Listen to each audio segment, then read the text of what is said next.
دوسری ماں کی اولاد محرم ہے یا نامحرم، یعنی سوتیلی ماں کی اولاد۔ میرے والد صاحب نے میری والدہ کی وفات کے بعد میری خالہ سے نکاح کیا۔ خالہ کے پہلے سے 3 بچے تھے، کیا ان بچوں میں سے میرا کسی سے نکاح ہو سکتا ہے؟ اگر نہیں تو کیا ان کے لیے ان کو مجھ سے پردہ کرنا لازم ہوگا یا نہیں؟ کامران شیخ انڈیا سے پوچھتے ہیں۔ بھائی یہ بچے آپ کے کزن ہیں، آپ کے والد کے تو یہ سوتیلے بچے بن گئے، لیکن آپ کے سوتیلے بہن بھائی نہیں بنے۔ وجہ اس کی ہے کہ ان بچوں کا باپ بھی الگ اور ان بچوں کی ماں بھی الگ۔ وہ بچے جن کا باپ ایک ہو یا ماں ایک ہو تو وہ تو محرم ہوتے ہیں آپس میں، لیکن باپ بھی الگ ماں بھی الگ، تو دونوں ہی الگ ہیں، تو پھر وہ نامحرم کہلاتے ہیں۔ لہذا ان میں اگر کوئی بچی ہے تو اس کو چاہیے بالغ ہونے کے بعد آپ سے پردہ کرے، اور آپ کا ان سے نکاح بھی ہو سکتا ہے۔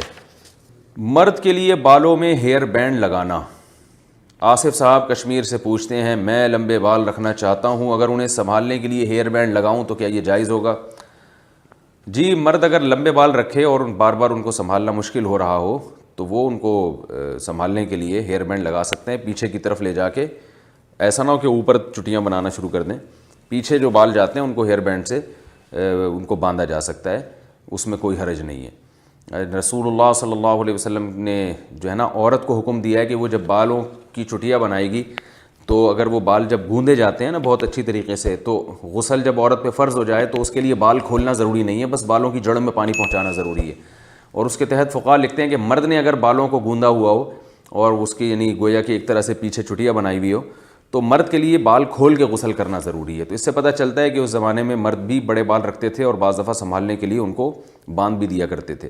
تو اس لیے اگر مرد نے بڑے بال رکھے اور کہیں بھاگنے دوڑنے میں مشکل ہو رہی ہے تو وہ ان کو عارضی طور پر ربڑ بینڈ سے یا کسی بھی چیز سے وہ ان کو پیچھے باندھ سکتے ہیں۔